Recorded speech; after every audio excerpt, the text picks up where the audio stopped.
work at the Hawaii Innocence Project and a long-time believer Recording in progress. in the action of civil rights. And so we did similar training a few years ago when there were protests going on Mauna Kea. And so a lot of law students would go up and become legal observers. And you know, some of you may not understand or know what and why it's important to be a legal observer. Some people may think that this is about how to engage in protests. That's going to be a separate, know your rights, etc. Taylor, let me introduce Taylor Brack from the ACLU. She is the acting legal director of the ACLU and a former graduate. I am staff attorney, acting legal director while my boss is on paternity leave. I work at the American Civil Liberties Union. I'm so glad to join you here tonight. I have a whole bunch of magazines, so please take one before you leave tonight. So our organization, it's nonprofit, nonpartisan, and we help defend civil liberties. And so the conversations that we've been having around free speech, the right to protest, legal observing, all of that is stuff that we're very interested in. We want to help educate the public and make sure that people know their rights and that these rights are protected.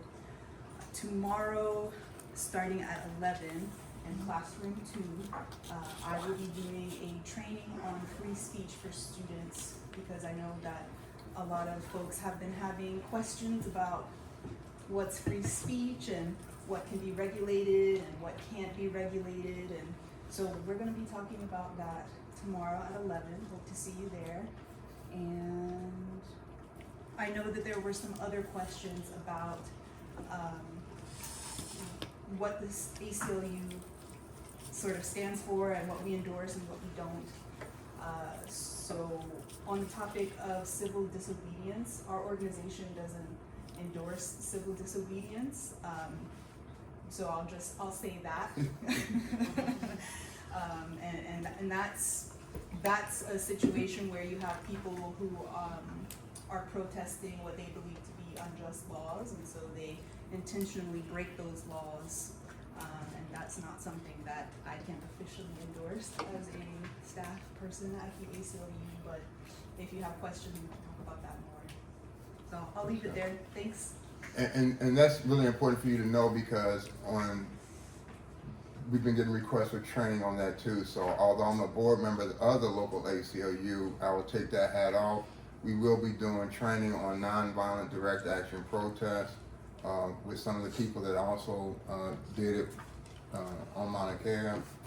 So we'll be organizing that because, and for the students and just anybody in the room, I think every now and then, maybe decades, right, we see events that happen in our country to where people are really willing to engage in nonviolent civil disobedience in order to change laws, so we saw it in the 50s, the 60s, etc. When I was in college, there was a huge movement on getting the universities and stuff to divest from South Africa. And so you would see a lot of individuals engaged in civil disobedience. A lot of us students would be out there being carted off in nonviolent direct action protests. That training is not this training, but there will be training on that also. Because of what's going on in the Middle East and the war in Gaza, etc. We were contacted, we've been the ACLU, was contacted to talk about legal observers. And so this is the reason why you're here. What is a legal observer? Why are you so important to the process? And so let's just get started. And so this is again a photograph of what was going on a few years ago on Mauna Kea. And we had law students who were legal observers there. And so, you'll be provided shirts and stuff like that so everybody can identify you as a legal observer. What does that mean? It means that you're going to be a neutral party. You're there to observe. And, when you become a legal observer, you are giving up your First Amendment right to engage in protest. And if this is not for you, you need to really understand, not understand, but I think a lot of us have been raised to where, we're always told you can do anything, right? You can do anything. But if you haven't been engaged in some of these protests, it can become pretty emotional. And so, legal observers, you have to leave your emotions at home. You have to leave your belief system in check. You're not there to take a side. You're there to make sure that you can record and document, right, any violations of other people's First Amendment rights or any illegal conduct going on, either by the police or other individuals who are aggressive protesters, right, that may cross that line. Right, so legal observers are individuals, usually representatives of a civilian human rights agency, who attend public demonstrations, protests, and other activities where there's potential for conflict between the public or activists and the police, security guards, or other law enforcement personnel. The purpose of legal observers is to monitor, record, and report on any unlawful and improper behavior by the police or other government agencies and other individuals. And what I mean by other individuals is, having been involved in it, sometimes there'll be individuals that want to join a peaceful protest, but are actually there to start stuff. Right? And so they'll be dressed just like a regular protester, etc. I've been in protests where we're undercover police officers actually doing some of the stuff. And if some of you paid attention in the George Floyd protest, there were actual, undercover police officers in some of these marches creating confusion in the marches. And why is that? Because when you're engaged in civil disobedience, nonviolent civil disobedience, your goal is to generate enough publicity to draw sympathy from the public for the cause that you're fighting for. But if that sympathy turns into anger because you're rioting or you're engaged in looting, then you defeated the purpose. And this is the reason why, as legal observers, you have to watch for not just the police and others, but individuals who are there intentionally to wreak havoc.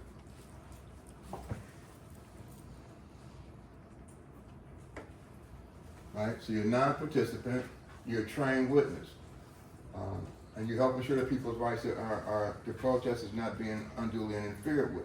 And so when you see, and a lot of times, man, like I said, we have no idea where these types of protests are going. There are going to be protests down at the Capitol. There are going to be protests all over the island as this continues to escalate. This is what we're anticipating. So we're getting calls from multiple groups on both sides of the issue. All right, and so again, if we get a call from, let's say, one group that wants to protest at the state capitol, and they say we would like legal observers to be present, right? Then you will be contacted, right? And you can volunteer. You don't have to go or anything like that. But what is your role once you get there?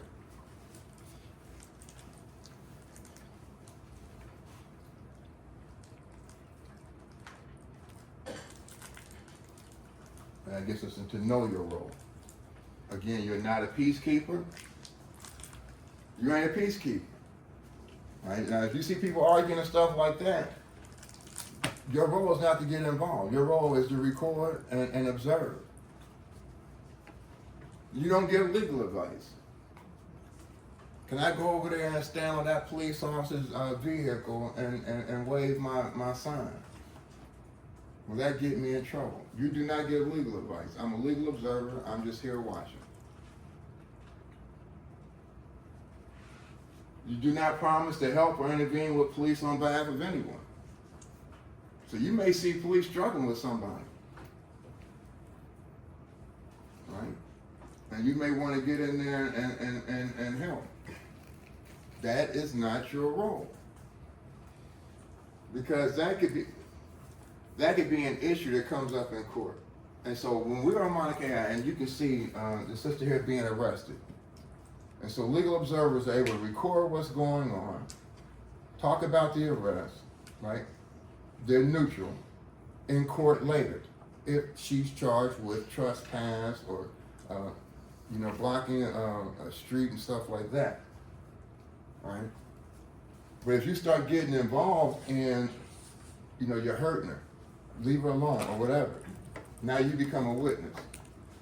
and you do a disservice to the whole movement because you can't be a witness. Okay.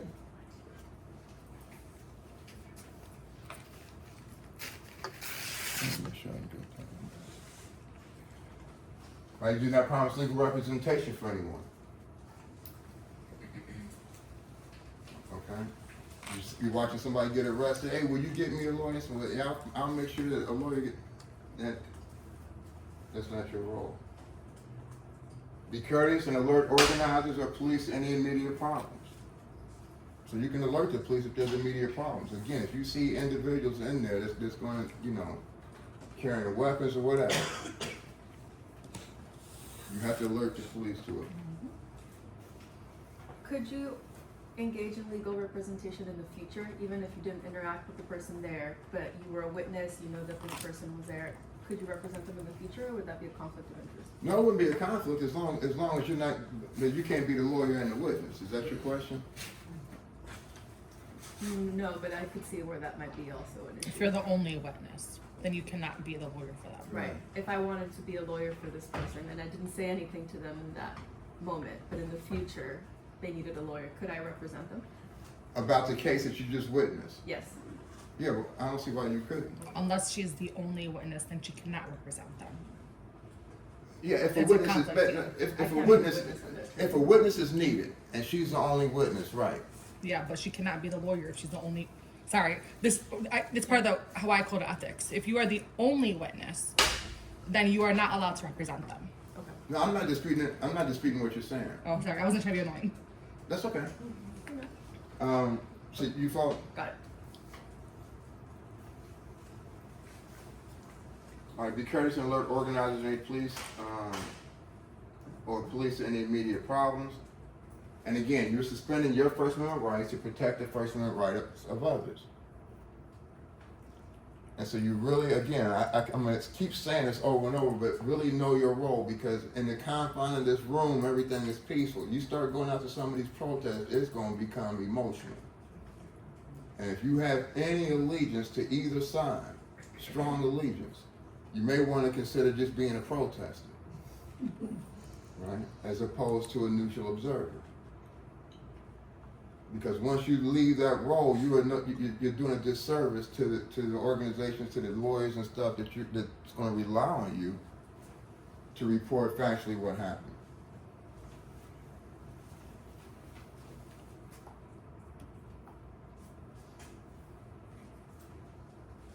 Right? And so again, you're neutral, you're impartial, you're volunteer. You silently document. You know, now we got the cell phones and stuff like that. Back in the day, it was just taking notes and etc. Now you got and having cameras, you know. But now you got your cell phones, you can record, and and while you're recording, right, you're making instantaneous notes, contemporaneous notes. Right? Observe the police, witness arrest. You know, because it's important when there are a lot of eyes on those that's making the arrest, because a lot of times this does get heated. And so, for example, when we used to have protests against the Ku Klux Klan, and I would represent individuals who got arrested protesting against the Klan. And every time that we would go down to engage in the protest, the police would be out there, you know, in unison. They were paid to protect the Klan, right? While the Klan displayed in full gown and stuff like that. But they have these kind of like pre-meetings. And so, you know, and you get a lot of officers who are getting paid overtime, but they can get kind of psyched up in some of these meetings when they come out to, okay, you're going to go out here and face this crowd's going to be unruly and stuff like that. So you as an observer, you have to really be watching if someone's getting arrested to make sure that people aren't overreacting, right? Because there's a lot of things that can make individuals mad at them. I'm not just talking about the police, just other, you know, people mad. You know, again, you may have protesters who go limp. Occupy Wall Street. I represented a bunch of people from Occupy Wall. Now these were some of the best protesters I ever met in my life. You guys are too young to remember a bunch of those protests, but I mean they were organized. They went from city to city. Yeah, they went from city to city, and they would lie down, and it would just become they would chain themselves together. It would become almost impossible to it would become a chore to arrest these people, right? And they would be getting carried out like this, etc. And sometimes officers would get mad, and we had legal observers back then, and they would catch them on recording them macing individuals that had their hands cuffed behind their back, sitting in 90-degree heat and stuff like that. It became extremely important for the trials. And so again, you have to make sure that you're not emotionally involved, because if you're a good legal observer, you're going to be able to help the person in the long run.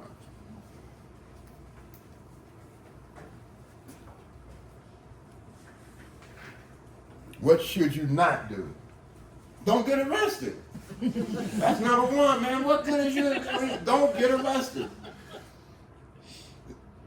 And again, like I said, if you guys have the opportunity, based on the way things are going, and you have the opportunity to be involved in some of this, you'll see what I'm talking about when you're out there.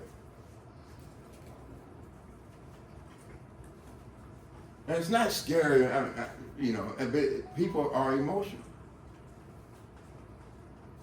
Do not intervene with police activities. Again, we're kind of going over that. Don't engage with the press much. And again, that's something like, so if it's a, let's say they're public defenders who say, look, we're going to be out here, we're going to, we need legal observers, we know there are going to be arrests, we're going to volunteer to represent. There was a lot of individual attorneys who volunteered over Mauna Kea, right? And so they needed the legal observers. And I don't think anybody, I think there were probably over 70 arrests. I don't think there's been one conviction, to my knowledge, of anybody arrested during those years of protest, right? And so the legal observers become extremely important with respect to the press, right? And so, if you know that there are volunteer attorneys out there to represent the individuals that's being arrested, those are the people you want to talk to. You don't want to talk to the press. Why? Because there's a message being sent from the people that's in the movement. And so, whatever 30-second soundbite they may get, it shouldn't be coming from your mouth as a legal neutral observer. It should be coming from the persons who are in charge of the protest, so that they can give out to the press the message they're trying to convey. All right? And again, and the press, they just want a soundbite from you. And they can care less about whether or not the message on the movement is being sent. Mm-hmm. And if you're out there trying to be on TV and start talking out of school, as we used to say, right? You're doing a disservice. And again, the last one is don't get arrested. Easy peasy. Does that happen often? No, it doesn't happen often, but it happens. It happens. He's going to tell you at least 10 more times during the presentation, don't get arrested. I'm telling you right now. Well, because most of you are here because you care.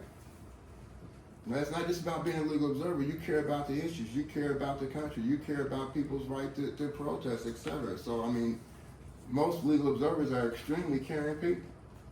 And it's hard to be a caring person and watch somebody get abused, so to speak, and just maintain that witness type of attitude. But without it, you're doing a disservice. What to do if something goes, so, when we was up there on Mauna Kea, I don't know if you, how many of you went over to and got involved in a protest in Mauna Kea a few years ago? All right, y'all remember when they built this house out there? They built a house, so these young people, they built, and obviously there was no building permit, right? So we're from Mauna Kea, they actually built, because, you could stay up there, people had tents, it was a city. It was, right, we had classes up there, everything. And so these guys built this house, and I think it was the governor. The governor ordered that this house be torn down. And so there was some young people there like, you're not tearing this down. And so it became extremely tense. Extremely tense at that point. And you could see it on this date, you know, they had National Guard, armed police, etc. up there, and it was, you know, and legal observers were all over the place too. But a lot of the elders were able to make sure that the young man stayed calm as the building got destroyed. Okay. Like, but your role when it gets tense like that is to stay calm, right? And if you see something going on, contact the nearest legal observer or site coordinator. And it says contact the ACLU of Hawaii, but you know, whoever is in charge of it, whether it's ACLU or not, whoever is in charge of legal observers is who you contact. And obey police on site. Because if you don't, you will, Arrested. and you're not supposed to, Get arrested. there you go.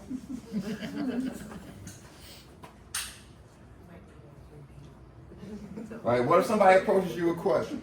Hey, I see you got a green shirt on, it says you're a legal observer, I got a question. Right? Tell them what you're doing. And let the police know what you're doing. Look, I'm a legal observer.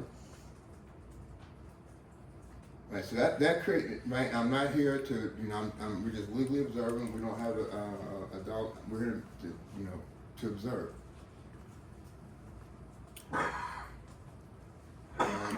Send out media and press to the, let's say if the ACLU is doing it, to the executive director of SAMA. People seeking legal help, you cannot give legal advice as we talked about. But, you know, if there are attorneys and stuff like that, you can send them to the ACLU or whoever is in charge of doing the organization. Most of these groups that are protesting, especially if they're going to be involved in civil disobedience, where, like Taylor said, at that point, the goal is to get arrested. You know when you're going in, then I'm about to violate the law. But I'm doing it to change the government. I'm doing it to affect the change, right? So I know I'm gonna be arrested for trespass, or blocking the street, or blocking the bridge, whatever it is, right? So those individuals know that. So a lot of these organizations already have bail funds set up, attorneys ready and stuff like that. So all you need to do is just whoever is in charge of that, and they're asking, say somebody saying, you know, what happens if I get arrested? You need to go talk to whoever, you know, the ACLU or whoever put this together. All right, documenting photos, videos, and written notes. We kind of covered that. Right, what are you watching for? Constitution protected activity, sidewalks, parks, plazas. All those places, you know, it's constitutional for you, you know, for the protesters to be at. Now, I don't know if you guys saw on social media where there were protests at the law dean, Berkeley's law dean's house. Did you guys see that? Right? Now that's, you know, that's unconstitutional, and at his house, right? But we would protest out, and like if we didn't like a judge's decision or something like that, we could go in front of the judge's house and walk up and down the sidewalk, something to that effect, right? But you can't go on the property. People that are, let's say, they want to go down to the state capitol and protest the war on Gaza, right? They want to ask the state legislatures to divest any money from Israel, whatever the issue, it could be on the other side, whatever it is, right? And you see people on the public walk down there, video, right?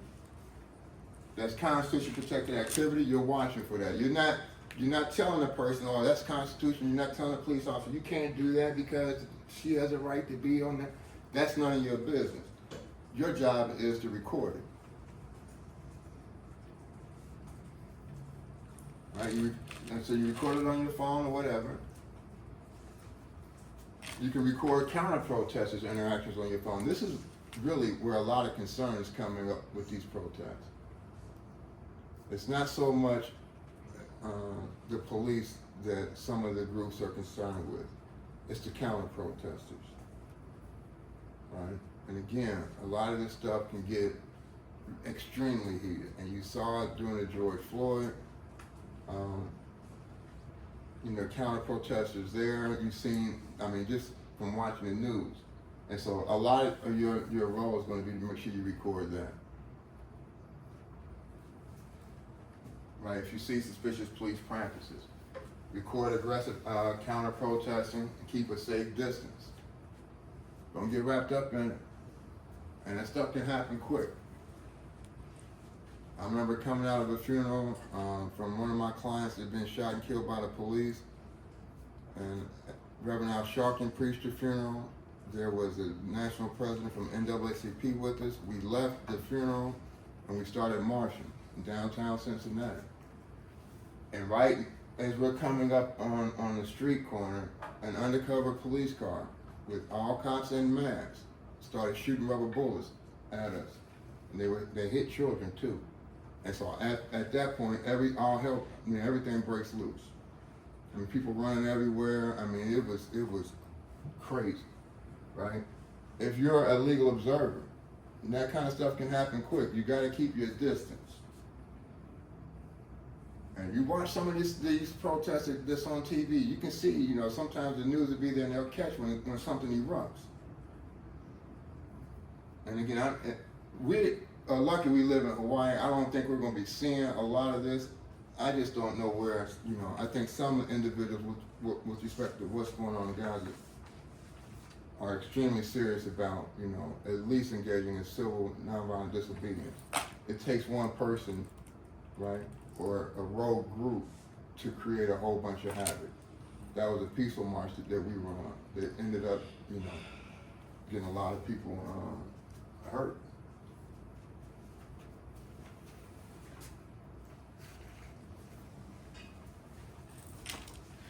Right? So you have to, how do you document? You have to objectively and independently describe the events.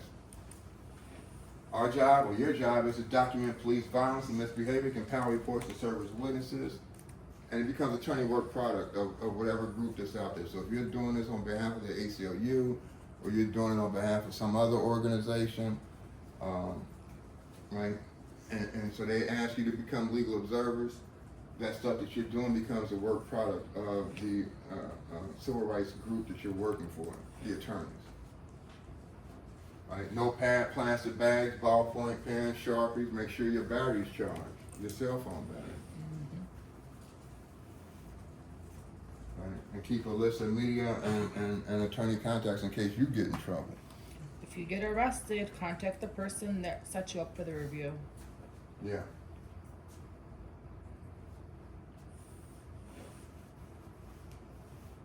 Right, and so if you're out there, you're looking at the law enforcement behavior and specifics to document the position in relation to the protest. Where are they at in relation to the protest? And a lot of officers, you know, they can be kind of laid back, right? How many of you were here when we went on the George Floyd march from Kapiolani Park to the state capitol? And you remember when we got to the state capitol, how tense it was, the police, and there were other individuals there, and it was, I mean, they didn't know what to expect. And so when we were preparing for that march, there was a lot of stuff on social media about, you know, don't bring all that violence here, and don't start rioting here and stuff like that. And so they really thought that because it was a George Floyd protest march, that it was going to be violent. And so it became extremely tense when we finally got to the state capitol. And so I had worked with a lot of these individuals over on Mauna Kea, and so what you're able to do is, as a legal observer or whoever, you know, is helping you lead that, is to interact. Look, you know, we're not being violent, everybody's here, we're going to, you know, there are going to be a few speeches, people are going to, they're being peaceful, right? And you kind of want to at least let the sheriffs know what your role is as a legal observer. You know, and I'm just here to legally observe. But you're also taking cues from some of the other individuals around, the undercover police and those in uniform, and how close they are to it. You know, what are they grabbing on? When I say grabbing on, I'm talking about batons or you know, in that tense position. Well, it's like I'm waiting on something to jump off so I can arrest you. You know, just give me a reason to use my mace or whatever. They also will ticket you if you jaywalk. That means even if the sign goes red, if you're a protester and you're crossing the street, they will give you a ticket. My friend got sued for protesting. Yeah. Any excuse to get you a charge or get money from you. Right, so you're taking out, you're taking down notes, you're getting the badge number, officer name and rank, license plate, type of vehicle, times, witnesses, contact info. If you see counter protesters engage in that type of behavior, you're not going to interfere, but you can still get the same type of information from them if you can observe it.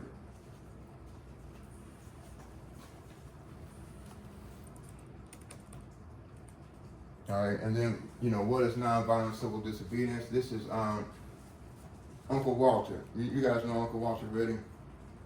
Right, so they trained themselves to the sewer the first day that they were blocking the access road to Mauna Kea, right? And we're gonna see a lot of this with the upcoming protests. Right, you're going to see individuals chain themselves together, chain themselves to immovable objects, right? They're not resisting arrest, right? Because they're not actively resisting. It's like, I'm not resisting your arrest, it's just, I'm not going to help you take me to jail. Right?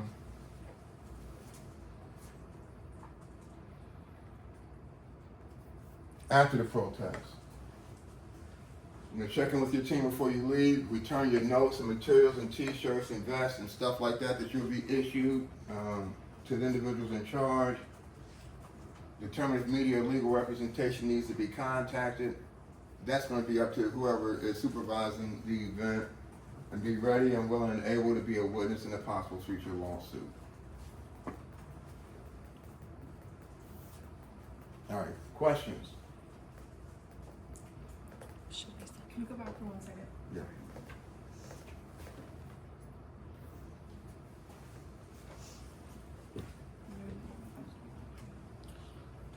How do you know? Sorry.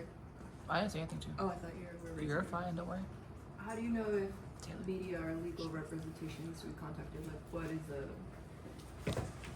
like if somebody, like if the police officer is using excessive force, somebody needs to be contacted? Or what would trigger needing to call the media or legal representation? If the question is, what would be the need to determine if media or legal representation needs to be contacted? That's in case other legal observers are being unlawfully arrested or detained or harassed. Okay. All right, so whoever the supervisor is at the location at that time, we're making that decision. Again, as legal observers, with respect to, let's say, contacting the media about the overall protest, that's up to whoever's asked you to become legal observers. So understand this, you may have a group that says, we're gonna have a protest down here, nonviolent civil disobedience, we expect some arrests, we would like legal observers. Right, so now your role is not to go down and advance their cause through the media. But let's say the legal observers go down there, right, and then you start getting harassed. Whoever your supervisor is may want to determine if we need to contact the media about this getting out of control. Or attorneys. Okay?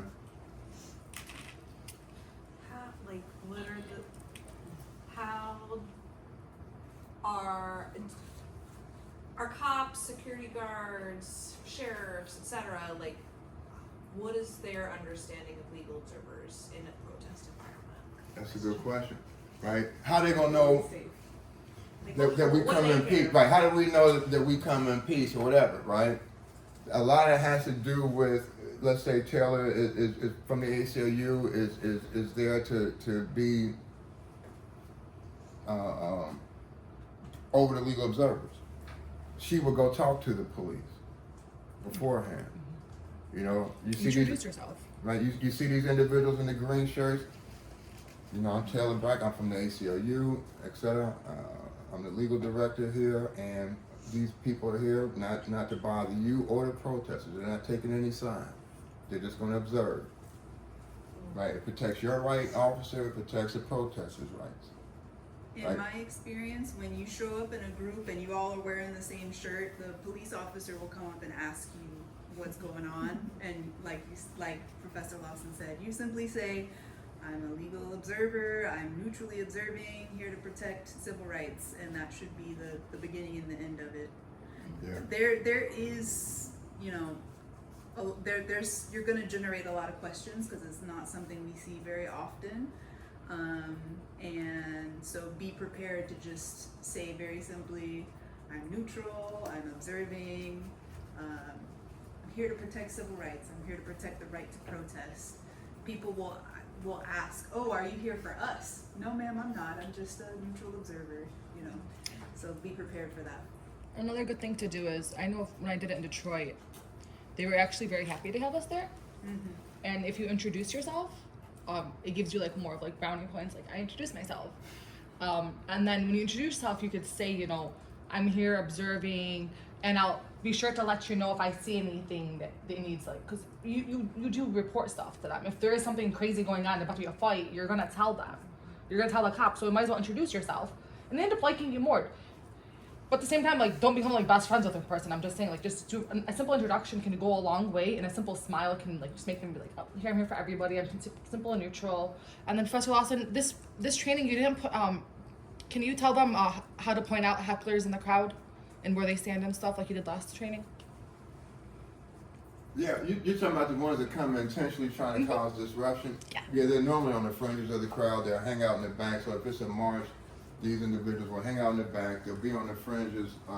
If the march is in the street, a lot of them will be on all the way over on the sidewalk, and then coming in and out. And so most of the people that organize these, you kind of know who your group is. When we did the George Floyd protest, this is where we were at in the state. I mean, it was huge, man. I think it was the biggest march in Hawaii, civil rights march. Anyway, it was huge. So you're not going to know, right? But like in a lot of the protests that we were involved in, and they get organized in the basements of churches and stuff like that. So you kind of know who's been coming to the meetings and getting, because of, you know, a lot of these civil rights groups are extremely well prepared and organized. And that's part of the nonviolent direct action training. But you're just looking for alcohol. People that's coming to the march and they've been drinking and stuff like that. I mean, that's a recipe for some straight up disaster.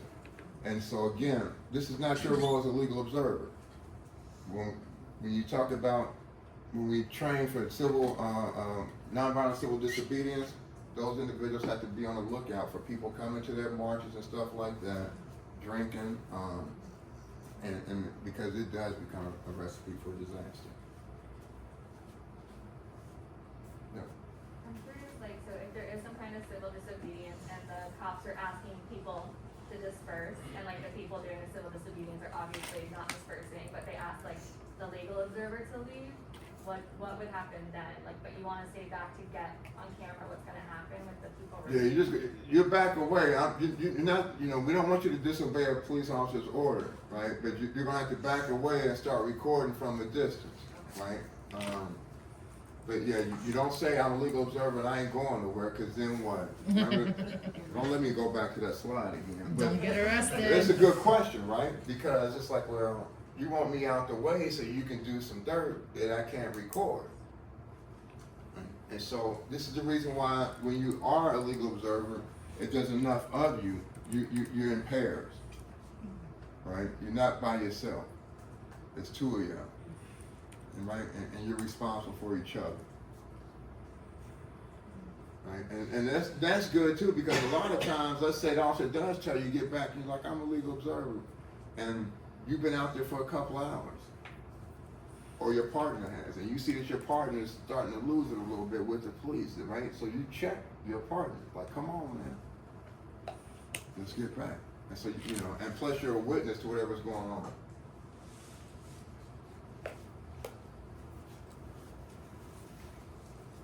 If you get called up afterward to be a witness for a lawsuit, as in the last point, since when you're a legal observer, you're committed to neutrality, are you, and in a courtroom, obviously sides are going to be taken, are you obligated to continue the stance of neutrality as a witness, or?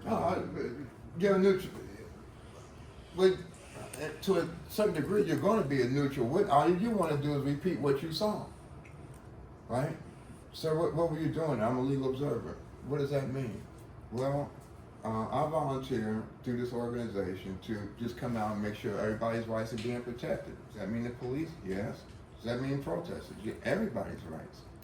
All right, do you take a side? No. All right, so you're testifying to what you saw. That's the importance of it. Right, so yeah, so my question is, so you do have an obligation to continue the neutrality even after you stop, even after you've ended your position? Are you saying like, okay, after you stop and you want to say, look, I support this cause? Is that what you're saying? Yeah, will you be like retroactively punished for it by? No, it's going to affect. If I'm a lawyer and cross-examine you, yeah, I'm going to ask you about this, sir. You gonna say affect your bias. you say you're a neutral observer, right? But yeah, I've seen your social media posts.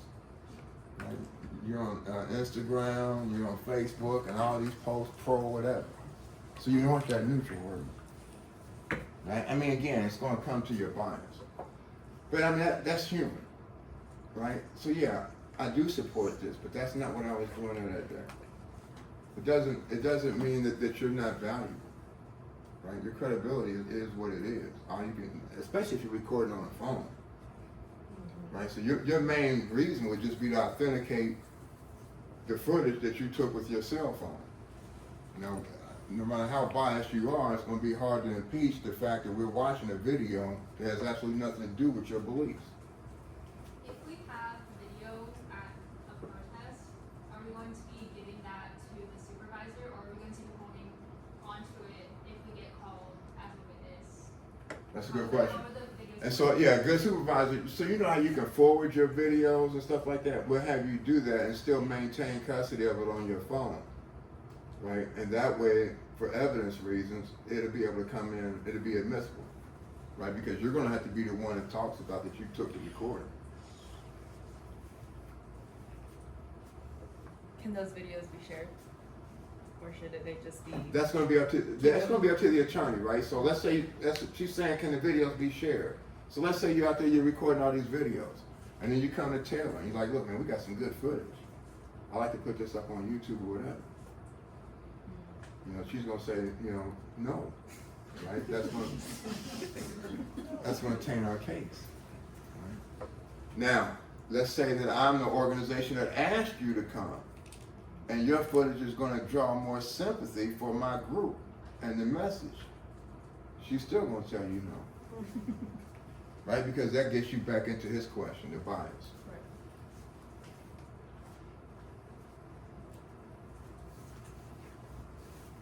Can you provide like basic first aid, or assist someone if you see them like get knocked Yeah. down or trampled or Yeah, something? yeah. I mean, yeah. No one's saying you shouldn't. The question is, should you provide first aid if you see somebody getting beat up or something like that? Most definitely. But what we don't want you to do is to put yourself in the middle of a fight, especially if the police are going to arrest somebody.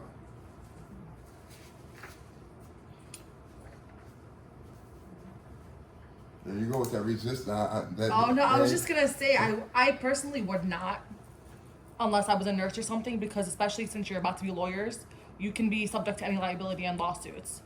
But that's my personal. Well, I am a lawyer, so that's my personal opinion because I'm kind of like over everybody. I'm not trying to catch a lawsuit. I'm just saying I personally wouldn't unless it's something that's like apparent and easy.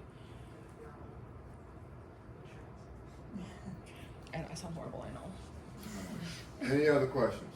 Got a box of Band-Aids. You can help yourself. Box, yeah, A box of Band-Aids. All right, so hopefully you guys tomorrow can make Taylor's, that's from 11 to 1 tomorrow on CR2. Somebody messing up. Correct. And it's lunch, free lunch, right? Right.